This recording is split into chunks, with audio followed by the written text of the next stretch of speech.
everyone, welcome back to the channel. Today we are diving into one of the most fascinating figures in English history, Anne Boleyn. She's the queen who changed a nation, the woman blamed for the downfall of a marriage, the spark behind a religious revolution, and yet she survived in memory longer than any other of Henry VIII's 6 wives. But who was the real Anne Boleyn? A home-wrecking villain? A tragic victim, or simply a woman too intelligent and ambitious for her own time? Today, we are going to explore her rise, her fall, her influence on England, and the lesser-known facts people rarely talk about. And trust me, this is one story you'll want to stay for till the end. Let's start at the beginning, because Anne Boleyn was never meant to be queen. She wasn't royal, she wasn't the first daughter, she wasn't even the prettiest by Tudor standards. But Anne had something far more powerful: education, charm and intelligence that were far ahead of her time. She grew up in the European courts, the French court especially, which was the cultural capital of sophistication back then. She learned dance, fashion, poetry, politics, languages, and became exactly the kind of woman Henry VIII had never met before. While other ladies in waiting were taught to be quiet and obedient, Anne learned to debate, to flirt with intelligence, and to hold her own in conversations with royalty. And when she returned to England, she lit up the Tudor court like a torch.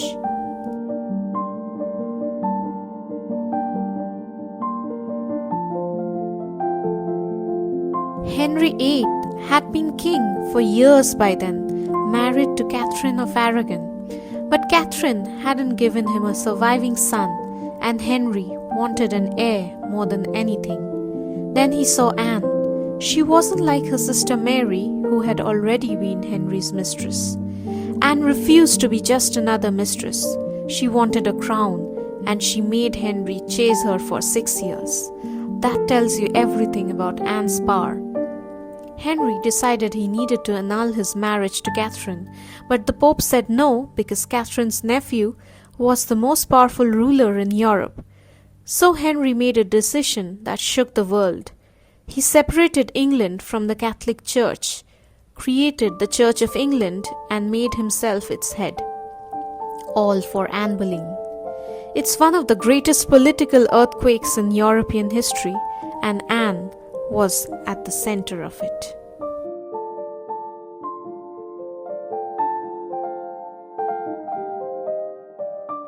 One of the most controversial stories about Anne involves the death of Catherine of Aragon. When Catherine died in 1536, Anne and Henry wore bright yellow in celebration. People claimed Anne was dancing and laughing. Now, was she celebrating Catherine's death? Or was it a misunderstanding? Here's the twist. In Spain, yellow was the color of mourning, not joy.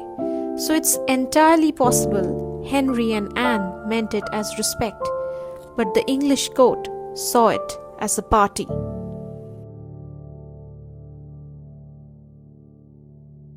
Anne gave birth to Elizabeth in 1533, the future Queen Elizabeth I. But Henry desperately wanted a son. Anne became pregnant again and miscarried. One pregnancy ended in what was believed to be a male fetus. Some reports even say she lost a child because she heard Henry had been thrown from his horse and was injured. The shock was too much. Each miscarriage weakened Anne's position. Each one pushed Henry further away. Anne was fighting a king's impatience and a court full of enemies.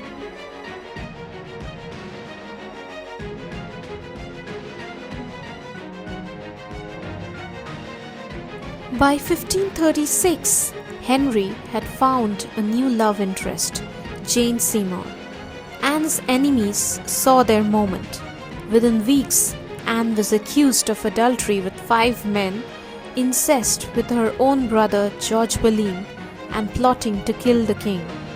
These charges were absurd. There was no evidence she ever cheated. Dates didn't match, locations didn't match, but the court wanted her gone. Some of the accused men were tortured or threatened into confessing. Anne never stood a chance. She was arrested and taken to the Tower of London, the same place she celebrated before her coronation.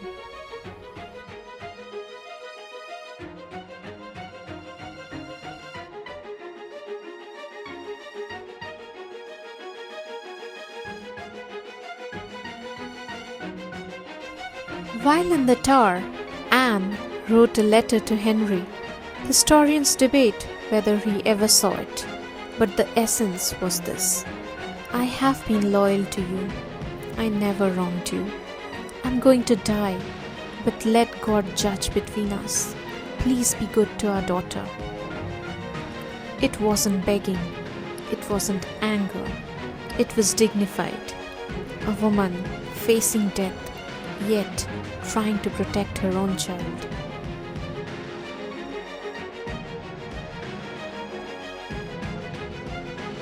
Despite everything, Anne remained strangely composed in the Tower. And then came the moment witnesses never forgot.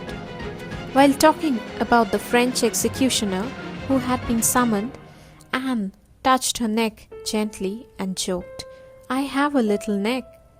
It will not take much." A joke that showed Anne's mind was still sharp, still witty, even as her world collapsed.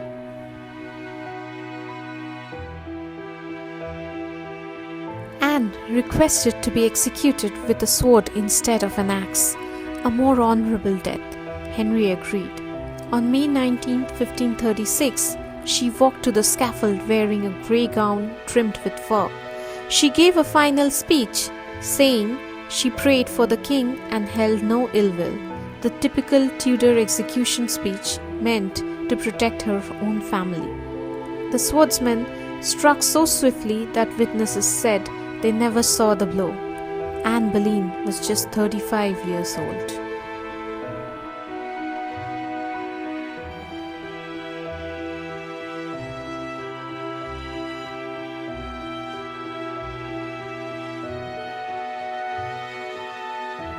Anne may have died, but her impact didn't. She triggered the English Reformation. Her daughter, Elizabeth, would rule for 44 years, the golden age of England. She changed women's fashion. French hoods became a trend because of her. She influenced English culture with her love of music, poetry, and education, and helped shape the early Church of England.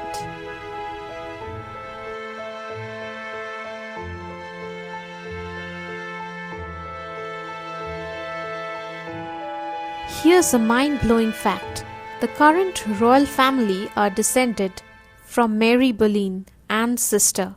So in a way, Anne Boleyn is the aunt of today's royal bloodline.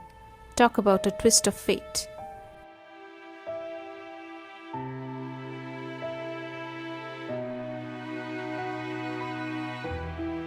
Was she a seductress, a victim, a political mastermind, a scapegoat? Or was she simply a woman who refused to stay in her place? Anne Boleyn lived loudly, boldly, and unapologetically, and she died the same way. That's why she fascinates us, because 500 years later, we are still trying to understand her.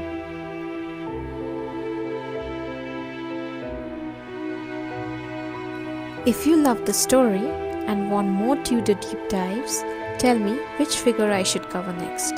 Catherine of Aragon, Mary Tudor, Jane Seymour, or Henry VIII himself. And thank you for watching and keeping history alive.